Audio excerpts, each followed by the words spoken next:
चलो दोस्तों, आज की इस वीडियो में हम लोग सत्ता की साझेदारी वाले चैप्टर्स को आगे बढ़ाएंगे। इसके पिछले वाले वीडियो में मैं सत्ता की साझेदारी चैप्टर में जो बेसिक बातें थी मैंने उसको समझा दिया था। आज हम लोग पढ़ेंगे जो सत्ता की साझेदारी आपका मतलब जो चैप्टर्स है सिविक्स का, उसके जो भी शुरू से अंत तक मेन आपका पॉइंट है उन सारी बातों को पढ़ाऊंगा। मतलब आपका चैप्टर शुरू से अंत तक मैं आपका पढ़ा दूंगा, ठीक है ना। तो अपना किताब खोल के बैठ जाइए जिसका नाम है सत्ता में साझेदारी सिविक्स चैप्टर्स का है पहला चैप्टर, देख सकते हैं, जिसका नाम है लोकतंत्र में सत्ता की साझेदारी, ठीक है ना। अब इसका चैप्टर वाइज हम लोग सारी बातें पढ़ेंगे और इसका जो भी मेन पॉइंट है, जैसे स्टार्टिंग है लोकतंत्र में द्वंद्ववाद, तो द्वंद्ववाद हम लोग जानेंगे लाइन बाय लाइन। जो आपका मेन हेडिंग है ना वो सारी बातें हम लोग पढ़ ले रहे हैं, एक भी चीज आपका छूटेगा नहीं। आप पढ़ के देखिएगा, कोई भी चीजें मैं आपकी टॉपिक इसमें छोड़ूंगा नहीं, यानी पूरी तरह से आपका जो चैप्टर्स है ना मैं क्लियर आपका कराऊंगा, ठीक है। तो देखते रहिए। सबसे पहला इसमें पॉइंट आएगा आपका लोकतंत्र में द्वंद्ववाद क्या है, इसको समझिए। देखो, मैं करीबन इस चैप्टर पर 4 वीडियो लाऊंगा। ये तो इस पिछले वाले मतलब जो पहला वीडियो लाया गया था वो तो बेल्जियम और श्रीलंका के बारे में आपको समझाया गया था। दूसरा वीडियो में इसकी बेसिक बातें समझाई गई थी। तीसरा वीडियो में आप ये चैप्टर्स के जो भी बातें हैं उन सारी बातों को समझाऊंगा और चौथे वीडियो में इसके प्रश्न उत्तर को क्लियर कराऊंगा, ठीक है ना। तो इसके बाद वाले वीडियो में इसका प्रश्न उत्तर आएगा इस चैप्टर्स का। हालांकि आज ये जो चैप्टर्स है ये खत्म हो जाएगा पूरी तरह से। देखो, सबसे पहली बात है, हम लोग समझते हैं कि लोकतंत्र में द्वंद्ववाद क्या होता है। द्वंद्ववाद है क्या? देखो, द्वंद्ववाद का मतलब दो तरह का विवाद, ऐसा मतलब लोकतंत्र में जहां दो तरह का विवाद हो जाता है वही द्वंद्ववाद कहलाता है। एग्जाम्पल के अगर थ्रू हम लोग समझते हैं, पहले तो लोकतंत्र आपको समझ में आती है ना, जहां जनता का शासन होता है, ऐसा शासन जो जनता का शासन उसे लोकतंत्र कहते हैं। अब्राहम लिंकन भी कहते हैं कि लोकतंत्र जनता का, जनता के लिए, जनता के द्वारा शासन है। ये भूतपूर्व अमेरिका राष्ट्रपति थे अब्राहम लिंकन, ठीक है। देखो, तो लोकतंत्र में द्वंद्ववाद का मतलब क्या हो गया? द्वंद्ववाद लोकतंत्र एक से ये कहता है कि पूरे भारतीय लोकतंत्र जो है ना, लोकतंत्र का जो कॉन्स्टिट्यूशन था, जो संविधान था, वो कहता है कि हम लोग हर चीज करने के लिए स्वतंत्र है, पूरी तरह से मुक्त है, आदमी जो चाहे सो कर सकता है। लेकिन दूसरी तरफ देखी जाती है, जैसे आप महाराष्ट्र में देख सकते हैं, महाराष्ट्र के जो मराठी लोग हैं वो बिहारियों के संग, मतलब उत्तर भारत के जो लोग थे, बिहारी हो गए, यूपी वाले लोग हो गए, इन सभी के संग बहुत ज्यादा भेदभाव कर रहे थे, बहुत सारे बिहारियों को जिंदा जला दे रहे थे। मतलब मुंबई के जो मराठी लोग थे वो हिंसा पर उतर आ गए थे। अब सोचिए, अगर बिहारी मुंबई से चले आए ना, बिहारी अगर मुंबई से, यूपी वाले और बिहारी वाले मुंबई से चले आए, कलकत्ता से चले आए, दिल्ली से चले आए, तो इन चारों जो शहरों है ना, 4-5 जो मेन शहर है, इस सबका जो भाव गिर जाएगा, किसी लायक बच में नहीं करेगा। क्योंकि देखो, कोने कोने में आज बिहारी समा के बैठल है और जितना छोटा मोटा काम करने वाला मिलेगा ना वो सब बिहारी है। अगर दूध मापना छोड़ दे, टैक्सी चलाना छोड़ दे बिहारी सब, तो ये जो इंडिया का जो दिल है, ये दिल्ली, मुंबई और ये कलकत्ता, इन सभी का जो ना व्यवसाय पूरी तरह से गिर जाएगा। तो कहीं ना कहीं बिहारी हम लोग बहुत अहम भूमिका निभाते हैं, ठीक है ना। हम लोग बात कर रहे थे लोकतंत्र में द्वंद्ववाद की। देखिए, द्वंद्ववाद ये बता रहे थे कि द्वंद्ववाद एक तरह से ये कहता है कि हम लोग कुछ भी करने के लिए स्वतंत्र है, इस इंडिया में कुछ भी करने के लिए स्वतंत्र है, पूरी तरह से हमें आजादी है, क्योंकि हम इस हिंदुस्तान के स्वतंत्र नागरिक है। लेकिन दूसरी तरफ क्या होती है, हम किसी भी दूसरे स्टेट में जाते हैं तो वहां पर हम लोग के संग भेदभाव करी जाती है, भाषा के आधार पर, जाति के आधार पर। जैसे मुंबई वाले चाहते हैं कि सिर्फ मुंबई के लोग यहाँ पर रहे, गुजरात वाले चाहते हैं कि सिर्फ गुजराती लोग यहाँ पर रहे, दिल्ली वाले चाहते हैं कि सिर्फ दिल्ली वाले लोग रहे, कन्नड़ वाले चाहते हैं कि सिर्फ कन्नड़ वाले ही लोग रहे। तो ऐसे कैसे होगा? हम लोग स्वतंत्र है, स्वतंत्र होते हुए भी भाषाई आधार पर यदि विभाजन कर दी जाएंगी तो भारत धर्मनिरपेक्ष राज्य नहीं कहलाएगा, वो सांप्रदायिकता वाला राज्य कहा जा सकता है, ठीक है ना। तो द्वंद्ववाद का मतलब क्या होता है? एक और कहा जा रहा है कि हम स्वतंत्र है कुछ भी करने के लिए, और दूसरे राज्य में हमारे संग हिंसक व्यवहार किया जाता है हम लोगों के संग, तो यही द्वंद्ववाद कहलाता है। द्वंद्ववाद का मतलब एक और कहा जाएगा आप कुछ भी करने के लिए स्वतंत्र है, और दूसरी ओर आप दूसरे स्टेट में जाइए तो आपको कुछ भी करने के लिए अनुमति नहीं है, आपके संग हिंसक व्यवहार किया जाएगा। तो ये क्या होता है? द्वंद्ववाद कहलाता है, ठीक है ना। उसके बाद हम लोग बात करते हैं कि लोकतांत्रिक व्यवस्थाओं में सामाजिक विभाजन के स्वरूप क्या है। लोकतांत्रिक व्यवस्था जो हम लोग का व्यवस्था है, ये लोकतांत्रिक व्यवस्था है, जो कानून ये जो बना है ना, ये सब लोकतांत्रिक कानून है। लोकतांत्रिक व्यवस्था में आखिर ये सामाजिक विभाजन का रूप क्या है? देखो, सामाजिक विभेद और विभाजन दो तरह के होते हैं। सामाजिक विभेद का मतलब क्या होता है कि समाज में भेदभाव करना। मैं आपको इसके पिछले वाले वीडियो में बताया था कि सांप्रदायिकता क्या होता है, सामाजिक विभेद क्या होता है, सामाजिक विभाजन क्या होता है, सारी बातें मैं इसके पिछले वाले वीडियो में समझा चुका हूं। तो दोनों वीडियो एक दूसरे से रिलेटेड है, नहीं देखे तो एक बार जाकर देख लीजिए उसको, उसके बाद इस वीडियो को आप देखिएगा, ठीक है।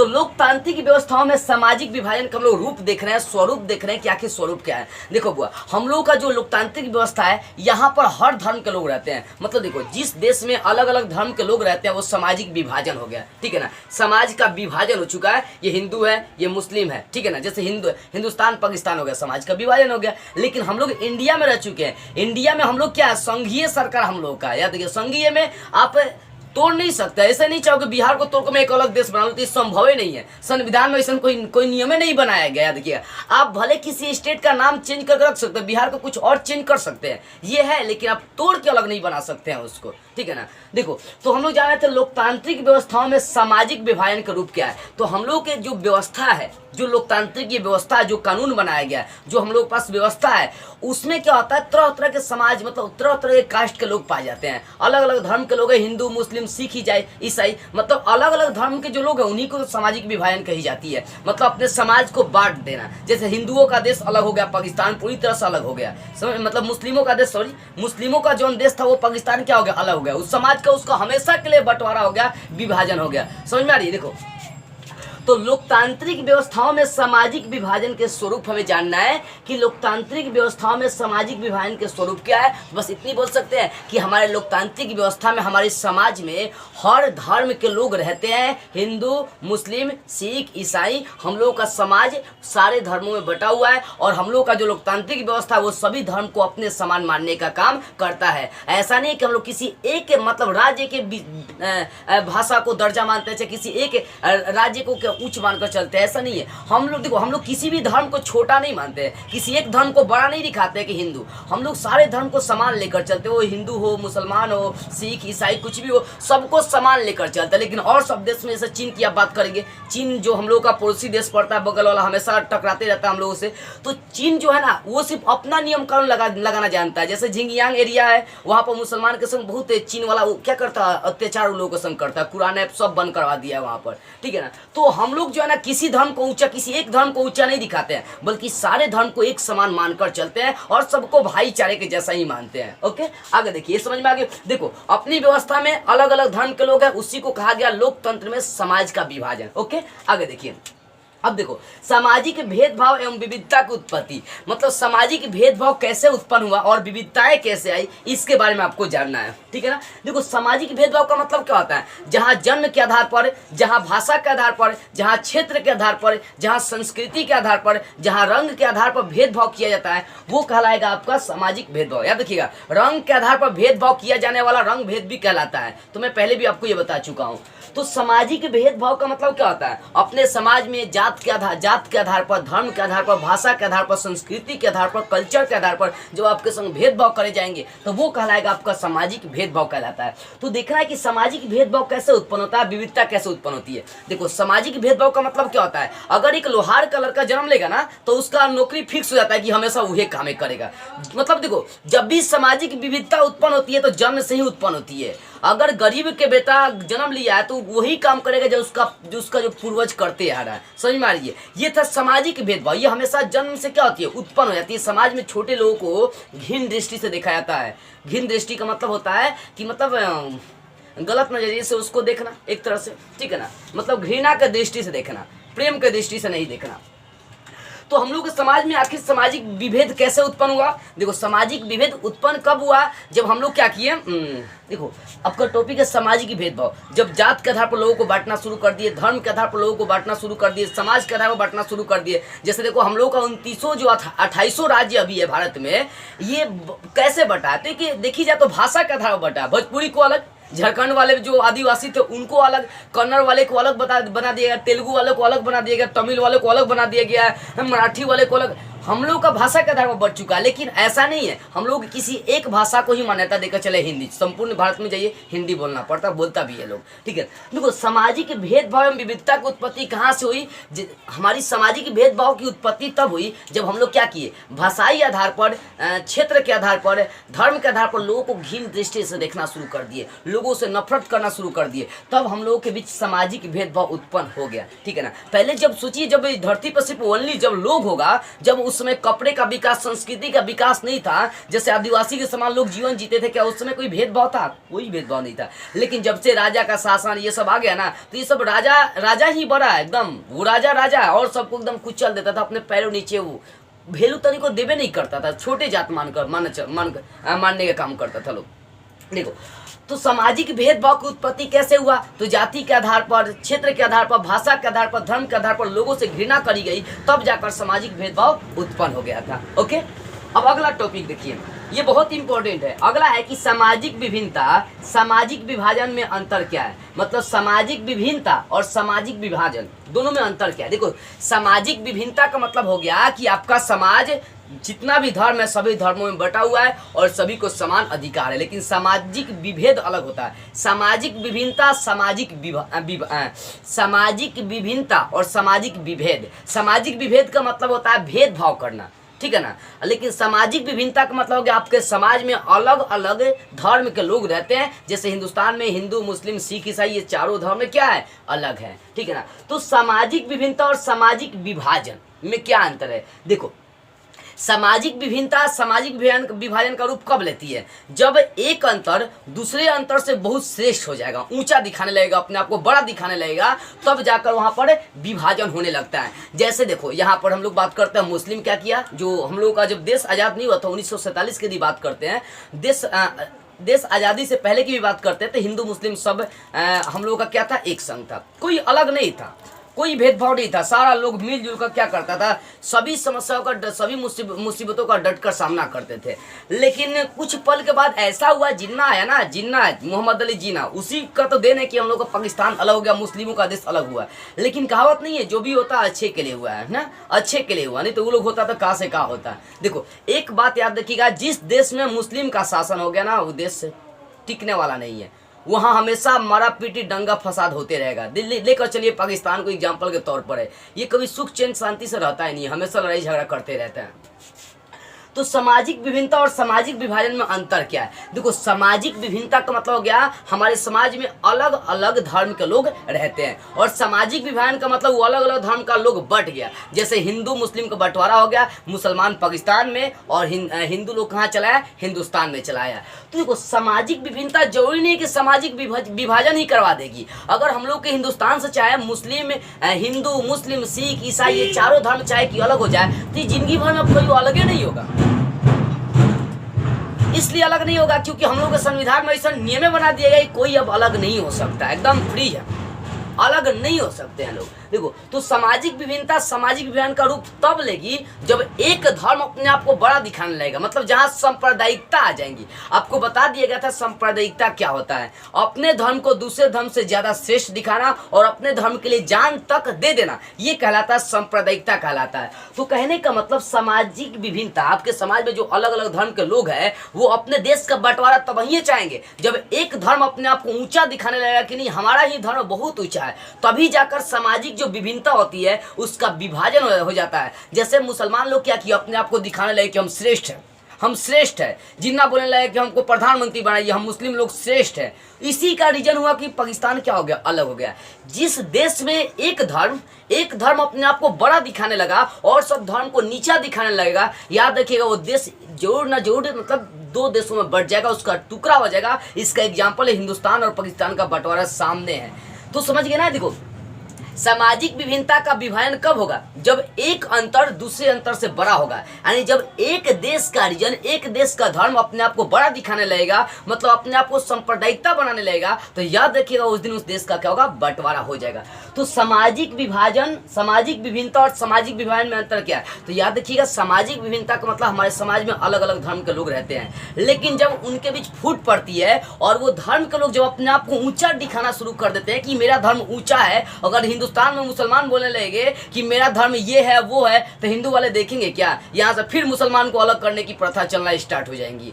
तो सामाजिक विभिन्नता का मतलब आपके समाज में अलग अलग धर्म के लोग रहते हैं, और सामाजिक विभाजन का मतलब उनके बीच भेदभाव उत्पन्न कर दिया गया और एक धर्म अपने आप को बड़ा दिखाने लगा। याद रखिएगा, हिंदुस्तान धर्म निरपेक्ष देश है, मतलब यहाँ पर हर धर्म हर तरह के काम कर सकता है, सबके लिए छूट है। ऐसा नहीं कि ये हिंदुओं का देश है, इसका मतलब खाली हिंदुओं को सब छूट मिलेगा, नहीं, यहाँ पर सबके लिए संविधान बना दिया गया, सबके लिए। लेकिन किसी और देश में जाइए, पाकिस्तान में जाइए, अफगानिस्तान में जाइए, इराक में जाइए, सऊदी अरब में जाइए, चीन में जाइए, यहाँ पर सिर्फ अपने जात को बड़ा दिखाता है। श्रीलंका में ना सिन्हाली लोगों की संख्या बहुत ज्यादा है, जिसके कारण से वो अपना वर्चस्व बनाकर बैठे हैं। आज तक देखिए आपका श्रीलंका पिछड़ा हुआ है पूरी तरह से, ठीक है ना। तो सामाजिक विभिन्नता का मतलब आपके समाज में अलग अलग धर्म के लोग रहते हैं। सामाजिक विभाजन का मतलब क्या होता है, आपके समाज का बंटवारा हो जाना। तो आपके समाज का बंटवारा तब होगा जब एक धर्म अपने आप को ऊंचा दिखाने लगेगा। और हिंदुस्तान में सारे धर्म को समान अधिकार दिया गया है। ऐसा नहीं कि हिंदू वाले धर्म को एकदम ऊंचा दिखाया जाता है, मुसलमान को दाब कर रखा जाता है, नहीं। हिंदुस्तान ही एक ऐसा देश है जहां पर सारे धर्म को समान अधिकार प्राप्त है। जितना हिंदू को अधिकार प्राप्त है, उतना मुस्लिम को, उतना ईसाई को, उतना सिख को, सारे धर्म को, उतना क्रिश्चियन को, सभी को समान धर्म प्राप्त है, ठीक है ना। अगला टॉपिक समझिए, देखो जाति का राजनीति पर प्रभाव हम लोग समझते हैं कि जो जाति, हम लोग जाति भेदभाव करते हैं, छोट जाति, ये बड़ा जाति, ये है वो है, जाति के अनुसार भेदभाव जो करते हैं ना, वो राजनीति पर बहुत ज्यादा प्रभाव डालता है। देखो दो चीजें, जाति राजनीति पर प्रभाव डालती है और राजनीति भी जाति पर प्रभाव डालता है। दोनों एक दूसरे के पूरक होते हैं ना। जाति राजनीति पर भी प्रभाव डालती है, लेकिन राजनीति भी जाति पर प्रभाव डालता है। अब कैसे, देखिए जाति का राजनीति पर प्रभाव हम लोग समझते हैं। जो जाति होती है ना, जो जाति होती है, ये राजनीति पर इसलिए प्रभाव डाल रहा है क्योंकि पहले के जमाने में छोटी जात के लिए कोई संविधान में नियम नहीं था। सत्ता की साझेदारी, पावर शेयरिंग है ही नहीं था। छोट जात सत्ता में नहीं आ सकते हैं, छोट जात मंदिर में नहीं जा सकते हैं, छोट जात हम लोग के सामने नहीं है, हम लोग के बराबरी में नहीं बैठेंगे, वो नीचे बैठेंगे। बहुत तरह की प्रथा चला दिया गया था। लेकिन इस सब को दूर करने के लिए महात्मा गांधी, डॉक्टर भीमराव अम्बेडकर और भी बहुत सारे सपूत इस धरती पर जन्म लिए, और जो भेदभाव था ना, सबको दूर करने का वो लोग काम किए थे, ठीक है। तो जाति के आधार पर अगर राजनीति में, और जाति के आधार पर अगर राजनीति जिस दिन भारत में शुरू हो जाएगा, उस दिन से वो राजनीति क्या हो जाएगी, खत्म हो जाएगी। जिस दिन से यहाँ पर सिर्फ हिंदू लोग, मतलब हिंदू लोग ही अपना वर्चस्व बनाना शुरू कर देंगे, उस दिन से इंडिया का बंटवारा होना शुरू हो जाएगा। एकदम रखा हुआ है। जैसे श्रीलंका को लेकर चलिए, श्रीलंका में तमिल भी लोग हैं, मुस्लिम लोग भी है और सिन्हाली लोग भी है। तो सिन्हाली लोग की जनसंख्या ज्यादा है, जिसके कारण से वो अपना वर्चस्व बनाकर बैठा है। तो यहाँ पर विभाजन हो रहा है। तमिल वाले कहिया से लट्टे से लेकर बहुत सारे नियम कानून चलाकर अपने आप को अलग बांटना चाहता है, अलग देश का मांग रखा है। वो श्रीलंका एक छोटे सा देश है, याद रखिएगा। श्रीलंका की जनसंख्या भी ज्यादा नहीं है, तो श्रीलंका एक क्या छोटा सा देश, एकदम छोटा सा देश पड़ता है, और उसका दो भाग में और विभाजन हो जाएगा तो और छोटा हो जाएगा, ठीक है ना। देखो तो जाति जो होता है ना, राजनीति पर बहुत ज्यादा प्रभाव डालती है। और जाति के अनुसार राजनीति में अगर चुनी जाएंगी लोगों को, तो कभी आगे देश नहीं बढ़ेगा। इसी कारण से जैसे बेल्जियम देश की एग्जांपल हम लेकर चलते हैं, तो बेल्जियम ने अपना वर्चस्व कैसे बनाया, सत्ता की साझेदारी कैसे किया, जहां जिस कास्ट के लोग रहते हैं उनको वहां का सरकार दे दिया। और देखिए आज बेल्जियम सबसे समृद्ध देश बना है, विकसित देश बना बैठा हुआ है। लेकिन ऐसा हिंदुस्तान में भी है। हिंदुस्तान में कोई भी धर्म का लोग सब स्वतंत्र हर तरह काम कर सकते हैं। लेकिन जाति के आधार पर अगर राजनीति में प्रवेश लोगों को कराई जाएंगे, तो ये बड़ी दिक्कत हो जाएगा कि हिंदू आएगा, छोट कास्ट नहीं रहेगा। देखिए छोट कास्ट राजनीति में भी नहीं करेगा। तो कहीं ना कहीं जाति के आधार पर अगर राजनीति में लोगों को चुनना स्टार्ट कर दिया गया, तो राजनीति आपका पूरी तरह से तबाह हो जाएगा। ये रखा हुआ है, ठीक है ना। अगला टॉपिक समझिए। अब देखो सामाजिक विभाजन के तत्व, मतलब आपके समाज के विभाजन कब हो सकते हैं। देखो आपके समाज का विभाजन 3 ही कंडीशन में हो सकते हैं। जैसे पाकिस्तान का और हिंदुस्तान का बंटवारा हुआ, तो देखो किसी भी देश का बंटवारा कब हो सकता है, उसके लिए 3 तत्व हम लोग समझते हैं। पहला तत्व स्व अस्तित्व का तत्व। स्व अस्तित्व का तत्व का मतलब क्या होता है, अपने तक सीमित रखना एकदम। जैसे अगर चाह दे मुंबई के मराठी वाले लोग कि यहाँ पर हम बिहारी को नहीं आने देंगे, तो इसका मतलब क्या है कि कहीं ना कहीं वो दूसरे राज्य के लोगों को ठेस पहुंचा रहा है, कहीं ना कहीं वो दूसरे राज्य को ठेस पहुंचा रहा है। गुजरात वाले अगर कह दे खाली गुजराती लोग आए, यहाँ पर बिहारी नहीं आए, यूपी नहीं आए और राज्य के लोग नहीं आए, तो कहीं ना कहीं स्व अस्तित्व का मांग रख रहा है। देखो सामाजिक विभाजन का 3 कंडीशन होता है। समाज का विभाजन तभी होगा जब स्व अस्तित्व के लोगों में भावना आ जाएगी कि मेरे राज्य में बस मेरे राज्य के लोग रहेंगे और कहीं के लोग नहीं रहेंगे। मराठी वाले सोचेंगे कि खाली यहाँ पर मराठी लोग रहेंगे, तो इसका मतलब वहाँ पर विभाजन का रूप आ रहा है। सोचिए अगर हम बिहारी की बात करते हैं, चाहे यूपीएन लोगों की बात करते हैं, अगर वो दूसरे स्टेट में जाकर नहीं कमा पाएंगे, तो क्या उन लोगों के मन के अंदर भावना नहीं आएगी कि हम अलग देश से बना ले, बिहार को काट के, यूपी को काट के। जनसंख्या भी कम नहीं है, यूपी जनसंख्या के मामले में नंबर 1 आता है भारत भर में। तो कहीं ना कहीं अगर स्व अस्तित्व की बात आ जाएगी, सिर्फ अपने बारे में जिस दिन से राज्य सोचना स्टार्ट करेगा, याद रखिएगा वहां से उस राज्य का क्या हो जाएगा, विभाजन होना शुरू हो जाएगा, उन लोगों के अंदर भावना आनी स्टार्ट हो जाएगी। और दूसरा विभाजन समाज का कब हो सकता है, जब मांग आप कुछ ऐसा सरकार से मांग देंगे जिस मांग को सरकार पूरा करने में असमर्थ है, तब जाकर वहां पर फिर समाज का बंटवारा हो जाएगा। जैसे पाकिस्तान था, ऐसा ने चीजें मांग दिया था कि समाज पाकिस्तान का बंटवारा हो गया। पंडित जवाहरलाल नेहरू से क्या मांग दिया था कि हमको प्रधानमंत्री बना दो भारत का। पंडित जवाहरलाल नेहरू साफ नकार दी कि नहीं, हो ही नहीं सकता है, तो पाकिस्तान को अलग करना पड़ा, ठीक है ना। तो कहीं ना कहीं अगर ऐसा मांग रख दिया जाए कि सरकार उसको पूरा नहीं करेगा, तो वहां से सामाजिक विभाजन हो सकती है। ऐसा एग्जांपल भारत और हिंदुस्तान का बंटवारा आपके सामने है। और तीसरा का मांग को पूरा न करना। अगर मान लो कि आप कुछ मांग रखे हैं, सरकार से कुछ मांग लेकर चल रहे हैं, जैसे अभी किसान आंदोलन चल रहा था, MSP को ये सब लेकर चल रहा था, ठीक है ना।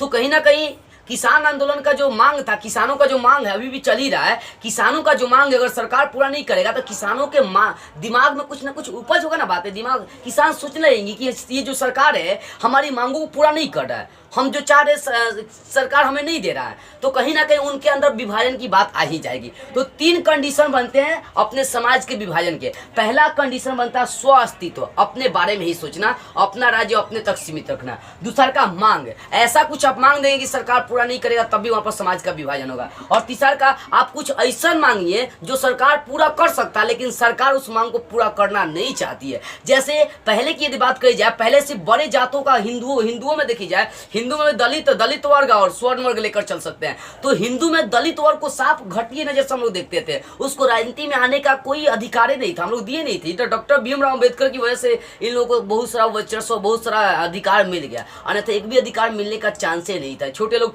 हमेशा दबकर रह जाते हैं। समझ में आ रही है? देखो, मेरे कहने का मतलब है कि सरकार से कुछ ऐसा मांग रखो जो सरकार मतलब सरकार दे सकता है, लेकिन अगर फिर भी देने के, मेरे कहने का मतलब है कि आप ऐसा सरकार से कुछ मांगे हैं जो सरकार के समक्ष में दे सकता है, लेकिन अगर चाहते हुए अगर नहीं दे रहा है, तो वहां पर समाज का विभाजन हो सकती है। जैसे हिंदू में स्वर्ण और दलित की बात करते हैं, तो स्वर्ण लोगों के पास ऐसा अधिकार था कि हम छोटे को भी उठा सकते हैं, लेकिन हम लोग उठाना नहीं चाहते थे छोटे जातों को, जिसके कारण से डॉक्टर भीमराव अम्बेडकर दलितों के लिए एक अलग देशे मांग लिए थे कि नहीं, जितना छोटा जात है ना, सभी के लिए एक अलग देश बनाया जाएगा। लेकिन महात्मा गांधी बेचारे वो भूखे रह के भूख हड़ताल कर करके डॉक्टर भीमराव अम्बेडकर को बना लिए। नहीं तो अपने हिंदुस्तान का 2 बंटवारा नहीं 3 बंटवारा होता है, एक दलितों का, एक मुस्लिमों का, एक स्वर्ण वर्ग का। स्वर्ण वर्ग मतलब धनी मनी व्यक्तियों का जो बना बैठा हुआ है। तो महात्मा गांधी चाहते नहीं थे हालांकि अपने देश का बंटवारा हो, लेकिन बहुत कोशिश करने के बाद भी पाकिस्तान वाले नहीं माने। अंत में माने भी थे,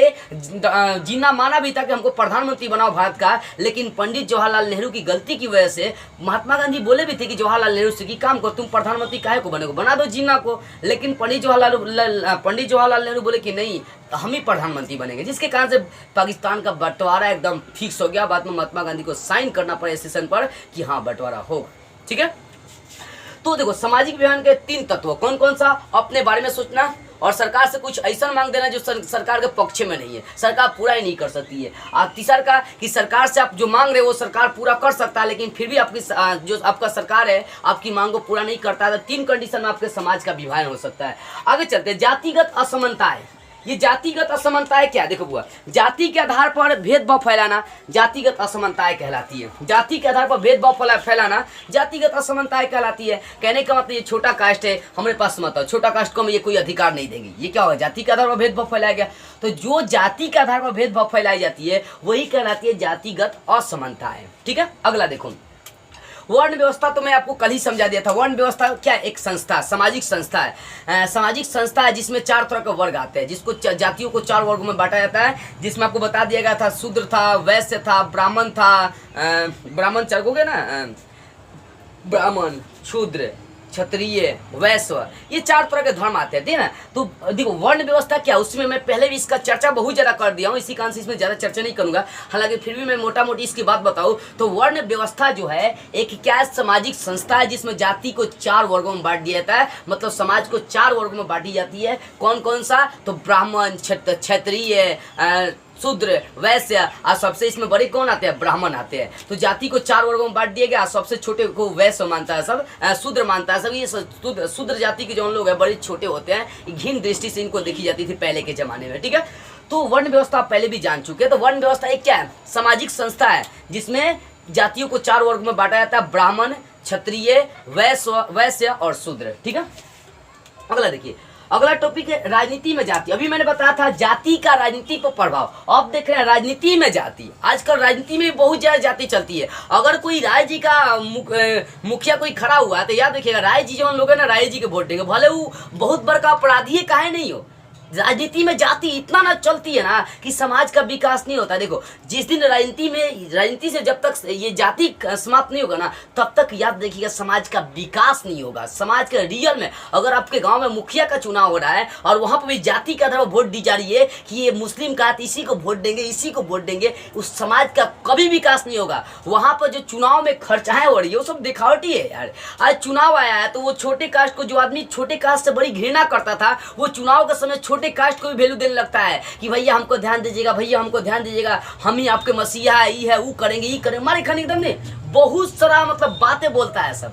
वही चुनाव से पहले की बात करी जाए तो छोटे कास्ट को घिन दृष्टि से देखता है सब, उससे बात तक नहीं करेगा सब। आज चुनाव जब आता है तो घर घर जाकर भैया भाभी करता है सब कि एकदम मैं ये करूंगा वो करूंगा। तो कहीं ना कहीं देखी जाए आज राजनीति में भी जाति आ गई है। ठीक है ना, राजनीति में जाति इसलिए आ चुकी है क्योंकि देखो, जो हम लोग जनता, हम लोग भी कम थोड़े हैं। हम लोग भी वही एकदम बुर्बक वाला काम करते हैं, जाति के आधार पर वोट देते हैं। बिहार में बात करते हैं, राय जी लोगन जो है ना, बिहार की यदि बात करते हैं, बिहार में जितना राय जी लोगन है, भले लालू यादव विकास करस चाहे न करस, एकदम आंख मूंद के लंटेन। और कुछ कांग्रेस का भी ऐसा है सब कि कांग्रेस कितना ही गलत काम काहे ना करे। बिहार झारखंड के बंटवारा का रीजन कांग्रेस था, याद रखिएगा। तो कांग्रेस काहे ना कुछ ऐसा गलत से गलत काहे नहीं काम करे, लेकिन फिर भी एकदम ठेपा जाएगा तब पंजे पड़ जाएगा। बीजेपी भी चाहे विकास करे या ना करे, हमेशा बीजेपी पर जाएगा। तिरचिन की बात करते हैं, नीतीश कुमार की बात करते हैं बिहार में, तो उनका भी वही धंधा है, भले विकास करे या ना करे, कुछ ऐसा उनका कट्टर साथी है सब कि एकदम विकास करे या ना करे, हमेशा वोट उसी पर जाएगा। देखो, मेरे कहने का मतलब, मैं किसी चुनाव वाले पार्टी का दिल नहीं दुखाना चाहता हूँ, बस मैं आपको यह समझाना चाहता हूँ कि राजनीति में जाति आ चुकी है, कि राजनीति में हम लोग ऐसे हो चुके हैं कि जात के आधार पर वोट देते हैं। याद रखिएगा, जात के आधार पर वोट देना ये राजनीति को खत्म कर देती है। और राजनीति में जाति आना गलत बात है। अगर सोचिए, राजनीति में अधिकार अगर जाति के आधार पर दिया जाए तो ये समाज जो है ना, कभी आगे बढ़ेगा नहीं, यदि कभी समाज आगे नहीं बढ़ेगा। जैसे अगर सोचिए, अभी तक हिंदुस्तान में दलितों को दाब कर रखी जाती है और सारा पावर जो है वो स्वर्ण वर्गों के लिए रखी जाती, बड़े बड़े जातों के लिए रखी जाती, तो क्या अपने देश का विभाजन नहीं हो गया रहता? एकदम अपना देश अभी 3 भागों में बट गया रहता है, एकदम जरूरी बट ही जाता। पाकिस्तान तो हो ही गया, स्वर्ण जो दलित लोग थे दूसरा ही अपने देश बना लेते एक अलग तरह से। ठीक है ना, तो कहीं ना कहीं देखी जाए तो जाति में राजनीति जरूरी नहीं है। जाति में अगर राजनीति आ गया तो आपका समाज बर्बाद हो जाएगा, समाज का विकास नहीं होगा। अगर आपके पास अभी चुनाव चल रहा है, क्योंकि अभी बहुत सारे क्षेत्रों में चुनाव बाकी है, अगर आपके क्षेत्र में चुनाव बढ़ रहा है और देख लीजिए कि वहां पर जाति के आधार पर वोटिंग हो रहा है ना, याद देखिए उस समाज का कभी विकास नहीं होगा, एकदम पक्का है। अगला देखिए, अब देखते हैं चुनाव की जातीयता में हरास की प्रवृत्ति। अभी वही बात आ रही है कि चुनाव में जब भी अगर जातिवाद आ गई ना, तो वहां पर हरास होगा उस समाज का, मतलब उस समाज का कभी विकास नहीं होगा, उस समाज कभी आगे नहीं बढ़ेगा, वो समाज हमेशा पीछे आएगा, वो समाज हमेशा कहाँ आएगा? पीछे आएगा। तो वही बात आ रही है, चुनाव की जातीयता में हरास की प्रवृत्ति। जिस दिन चुनाव में अगर जातीयता आ रही है कि मैं इसी जात को वोट दूंगा, भले वो विकास करे या ना करे, तो याद रखिएगा आपका समाज कभी आगे नहीं बढ़ेगा। हमें वैसा नेता चुनना है जो हमारे समाज का विकास करे, जो छोटे बड़े में भेद नहीं करे, जो सबको समान अधिकार दे, जो सबको अपने भाईचारे के जैसा माने। लेकिन आज का रियल में ऐसा नेता है क्या? सब नेता उसने है। वोटिंग का टाइम होगा तो भैया भैया करके आएगा, सबसे गले मिलेगा सब, याद देखिएगा। लेकिन वोटिंग खत्म, किसी को पूछने नहीं आएगा, एक बार ताकने तक नहीं आएगा सब। ठीक है, आगे देखिए, राजनीति का जाति पर प्रभाव। मैंने बताया, देखो राजनीति में भी जाति है और राजनीति का जाति पर बहुत ज्यादा प्रभाव डालता है। मतलब राजनीति में अगर जाति लाई जाएंगे तो भाई राजनीति आपका पूरी तरह से क्या हो जाएगा? बर्बाद हो जाएगा। तो मैं पहले भी इसकी चर्चा कर चुका हूं। तो राजनीति में जाति का प्रभाव, राजनीति में अगर जात के अनुसार लोगों को प्रवेश कराई जाए तो याद रखिएगा राजनीति कभी आगे नहीं बढ़ेगा। और अगर जाति के आधार पर हम लोग राजनीति में लोगों को वोट देते हैं तो वो देश चाहे वो स्टेट कभी आगे नहीं बढ़ेगा। ठीक है, अब हम लोग समझते हैं सांप्रदायिकता। तो आपको पिछले वाले वीडियो में आपको समझाया था कि सांप्रदायिकता क्या है, धर्मनिरपेक्षता क्या, उसमें बेसिक बातें मैं इसी कान से क्लियर करवा दिया था। है? देखो, सांप्रदायिकता का मतलब क्या होता है? अपने धर्म को ऊंचा दिखाना, एकदम, ये सांप्रदायिकता होता है। हिंदू है, हिंदू अपने आप को ऊपर दिखा रहा है, मुस्लिम को दबा दे रहा है। लो दो ससुरी के तो अपने आप को ऊंचा दिखाना, अपने आप को बड़ा दिखाना, सांप्रदायिकता। सांप्रदायिकता का मतलब अपने धर्म को ऊंचा दिखाना, सांप्रदायिकता। अपने धर्म के लिए जान देना और दूसरे धर्म के लोगों को जान लेना, ये क्या कहलाती है? सांप्रदायिकता कहलाती है, ठीक है ना। तो पहले भी मैं इसकी चर्चा कर चुका हूँ। आगे धर्मनिरपेक्ष शासन। भारत कौन सा देश है? धर्मनिरपेक्ष देश है। देखो, धर्मनिरपेक्ष के बारे में इसके पिछले वाले वीडियो में भी बता चुका हूँ, लेकिन आपका टॉपिक लाइन बाय लाइन आ चुका है, इसी कारण से मैं आपको बता रहा हूँ। देखो, धर्मनिरपेक्ष शासन का मतलब क्या होता है? धर्मनिरपेक्ष शासन का मतलब होता है, देखो, धर्मनिरपेक्ष शासन का मतलब होता है ऐसा शासन जहां पर हर धर्म के लोग कुछ भी करने के लिए स्वतंत्र है। आपका इंडिया है, यहाँ पर हर धर्म के लोग कुछ भी करने के लिए स्वतंत्र है। ये नहीं है कि मुसलमान अगर कोई प्रचार प्रसार करे तो हम उसके कार्य को लोग दाब देते, नहीं। ऐसा देश जहां पर लोग कुछ भी, हर धर्म के लोग कुछ भी करने के लिए स्वतंत्र हो, वो कहलाता है आपका धर्मनिरपेक्ष। भारत कौन सा देश है पूछेगा, ऑप्शन मारिएगा। भारत कौन सा देश है आपका? तो धर्मनिरपेक्ष देश है। कौन सा देश है? धर्मनिरपेक्ष देश है। भारत कौन सा देश है? धर्मनिरपेक्ष देश है, ठीक है। तो समझ में आ गया। देखो, धर्मनिरपेक्ष का मतलब क्या होता है? ऐसा शासन जहां पर हर धर्म के लोगों को समान दृष्टि से देखी जाती है और समान अधिकार दी जाती है, वो कहलाएगा आपका धर्मनिरपेक्ष शासन। अब देखिए, अब जानते हैं हम लोग लैंगिक मसले और राजनीति जानते हैं। देखो, लैंगिक मसले का मतलब मैं बता दिया था कि लैंगिक विभेद क्या है। देखो, लैंगिक मसले या लैंगिक विभेद का मतलब होता है जहां लिंग के आधार पर भेदभाव करी जाए। तो यहाँ लिंग के आधार पर भेदभाव का मतलब याद रखिएगा, यहाँ पर जैविक लड़का लड़की में अंतर नहीं देखना है, यहाँ पर उन दोनों में खास जो अंतर आजकल करी जा रही है वो देख रहे हैं। तो लैंगिक मसले मतलब लैंगिक विभेद क्या है? तो जहाँ लिंग के आधार पर भेदभाव करी जाती है वही कहलाता है लैंगिक विभेद कहलाता है। क्या कहलाता है? लैंगिक विभेद कहलाता है। इसके पिछले वाले वीडियो में आपको समझा दिया था। लैंगिक विभेद चाहे लैंगिक समानता, लैंगिक विभेद या लैंगिक समानता, वो सब आपको समझा दिया गया। देखो, कहीं ना कहीं देखी जाए तो हम लोग के समाज में लिंग के आधार पर बहुत ज्यादा भेदभाव करी जाती है। जो काम बेटे कर सकते वो काम बेटियां नहीं कर सकती है, जो काम बेटा कर सकता है बेटियां नहीं कर सकते, जितना पढ़ाई बेटा पढ़ सकता है उतना बेटियां नहीं पढ़ सकती है, जो चीज बेटा खा सकता है वो बेटियां नहीं खा सकती है। कहीं ना कहीं देखी जाए तो जीवन जो है ना दो भागों में बढ़ गया हिंदुस्तान का, एक लड़का और एक लड़की का, कि लड़का बाहर काम करेगा, लड़की घर के अंदर रहेगा। अगर देखी जाए कृषि की यदि बात कही जाए तो कृषि में 80% जो भूमिका वो ज्यादातर महिलाओं की है, लेकिन फिर भी हम लोग अपने आप को पुरुष श्रेष्ठ दिखाता है। हर काम में जो महिलाएं आज आगे हैं, और कहीं ना कहीं लड़कों के संग लड़कियां अपना कदम दर कदम मिलाकर चली है, लेकिन फिर भी आज समाज में लैंगिक विभेद है। इसका रीजन है भ्रूण हत्या। मैं आपको समझा भी दिया था भ्रूण हत्या क्या है। गर्भ में ही बच्चे को मार देना, गर्भ में ही लड़कियों को मार देना, भ्रूण हत्या। इसके लिए सरकार ने एक नियम भी लगाया था 1971 में, भ्रूण हत्या अधिनियम, लेकिन चला भी नहीं था। लोग धीरे धीरे क्या हो गया, जागृत हो गया, आई भ्रूण हत्या अब क्या हो गया, नॉर्मल देखिए जाए तो खत्म ही हो चुका है, ठीक है ना। तो लैंगिक मसले का मतलब लिंग के आधार पर भेदभाव। आज भी हमारे समाज में ये क्या, लिंग के आधार पर भेदभाव करी जाती है कि लड़का है तो इसको ये बहुत आगे तक पढ़ेगा, ये लड़की है तो ये आगे तक नहीं पढ़ेगा क्योंकि इसको पढ़ लिख के क्या करना है, ठीक है ना। देखो, अगर देखी जाए तो लड़कियों के बारे में बहुत सारा भेदभाव बड़े बड़े कवि का है। जैसे आप देखे होंगे रविन्द्रनाथ टैगोर का नाम सुने हैं। रविन्द्रनाथ टैगोर इतने बड़े विश्व कवि कहे जाते हैं, कवि गुरु कहे जाते हैं, लेकिन लड़कियों के बारे में क्या कहते हैं, महिलाओं के बारे में कहते हैं कि जो महिलाएं हैं उनको ज्यादा पढ़ लिख कर क्या करना है। क्लास 12 के हिंदी में आपको पढ़ना है, ठीक है ना, कि लड़कियों को ज्यादा पढ़ लिख के क्या करना, बाद में उनको वही करना है। ये सिर्फ प्रेम के लिए बनी है। और वहीं पर देखी जाए जो प्रेमचंद का नाम सुने ना, प्रेमचंद, जिनको हम लोग कलम का सिपाही कहते हैं, कलम का सिपाही प्रेमचंद कहते हैं। ये कहते हैं महिलाओं के बारे में कि जब कोनो पुरुष लड़की का रूप धारण करता है तो देवता बन जाता है, लेकिन जब कोई महिला पुरुष का रूप धारण करती है तो राक्षसी बन जाती है। कहीं ना कहीं बड़े बड़े कवि लोग भी कटु वाणी बोलकर जाते हैं कि महिलाओं को कहीं ना कहीं नीचे दिखा कर जाते हैं, बड़े बड़े कवि। लेकिन उसी पर रामधारी सिंह दिनकर कहते हैं कि सब सोच क्या है, गलत है। हम लोग के समाज में देखो, अब आप एक फोटो देखिएगा, भगवान शिव और पार्वती दोनों का फोटो संगे है। वो फोटो दर्शाता है अर्धनारीश्वर को। अर्धनारीश्वर ये कहता है कि जितना ताकत पुरुष के पास है उतना ताकत महिला के पास है। याद रखिए, दोनों के पास क्या है, बराबर शक्तियां हैं। लेकिन समाज में आज भी हम लोग का लैंगिक विभेद कहीं ना कहीं चलता है, खासकर गाँव में चलता है कि जो काम लड़के कर सकते हैं वो लड़कियां नहीं कर सकती है। लड़का बचपने से मोबाइल चलाता है, लड़की जब फोन छू देती है तो उसके पापा मारते हैं कि कहीं ना कहीं बतिया रही होगी। तो कहीं ना कहीं भेदभाव बहुत ज्यादा आज भी हम लोग के समाज में है, ठीक है। और जिसके कारण से राजनीति की भी बात करते हैं तो आज राजनीति में भी जो महिलाएं हैं वो बहुत आगे नहीं है, मतलब कहीं ना कहीं पिछड़ा हुआ है हर चीज में। जबकि अगर देखी जाए तो बिहार में बहुत ज्यादा, भारत में बहुत ज्यादा उसको आरक्षण दिया जा रहा है ना, बहुत ज्यादा आरक्षण दिया जा रहा है। पंचायती राज व्यवस्था में तो उसको 35% आरक्षण प्राप्त है पूरी तरह से।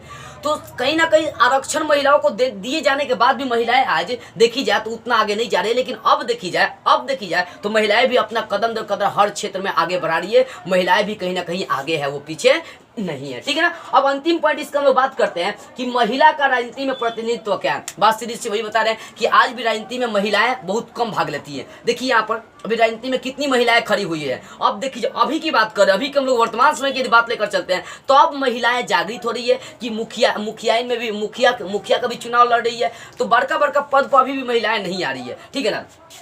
तो महिला का राजनीति में यदि हम लोग योगदान देखेंगे तो अभी के समय में बहुत कम है, लेकिन अब महिलाएं जागृत हो चुकी है और वो अपना अधिकार लेने के लिए आगे लड़ रही है, संघर्ष कर रही है, ठीक है ना। देखो तो कहीं ना कहीं महिलाओं का राजनीति में प्रतिनिधित्व जरूरी है, क्योंकि जब तक दोनों नहीं मिलेंगे ना, जब तक मतलब कहीं ना कहीं लड़के लड़की जब तक समान कदम नहीं बढ़ाएंगे तब तक अपने देश का विकास नहीं होगा। देश का विकास तभी संभव है जब दोनों संग में आएंगे और दोनों संग में आकर मिलजुल कर जब काम धाम करेंगे, अपने देश को आगे बढ़ाने की कोशिश करेंगे, तभी जाकर हम लोग का समाज आगे बढ़ेगा। लेकिन महिलाओं का राजनीति में आना बड़ी जरूरी है, इसलिए जरूरी है क्योंकि देखो महिलाओं के अंदर मोह माया ममता प्रेम दुलार सब चीज होता है, सब चीज कूट कर भरा रहता है। जो गुण पुरुष में नहीं होगा ना वो गुण महिला में होता है, याद रखिएगा, ठीक है। देखो तो कहीं ना कहीं देखी जाए तो महिलाओं को भी राजनीति में आना क्या है, बहुत जरूरी है, ठीक है ना। तो इस तरह से देखी जाए तो हम लोग का चैप्टर का जो मेन टॉपिक था ना, मेन क्या पूरा आपका चैप्टर क्लियर हो गया पूरी तरह से। अब आपका एक भी क्वेश्चन नहीं बचेगा। तो क्वेश्चन आप बनाएगा नहीं बनेगा तो मैं अगले वीडियो में इसका क्वेश्चन आंसर नहीं कराऊंगा और कोई टॉपिक नहीं कराऊंगा। अगले वीडियो में इसका क्वेश्चन आंसर कराऊंगा और ये चैप्टर आपका फिनिश हो जाएगा पूरी तरह से, कहीं दिक्कतों का सामना नहीं करना पड़ेगा। तो चलिए आपको समझ में आ गई सत्ता की साझेदारी। मैंने आपको कितने 16 पॉइंट में इसको क्लियर करवा दिया, ठीक है ना। 16 पॉइंट में आपका शुरू से अंत तक का चैप्टर क्लियर हो चुका है। तो बस आज की इस वीडियो में इतना ही। अगले वीडियो में हम लोग इसके प्रश्न उत्तर को लेकर फिर मिलेंगे।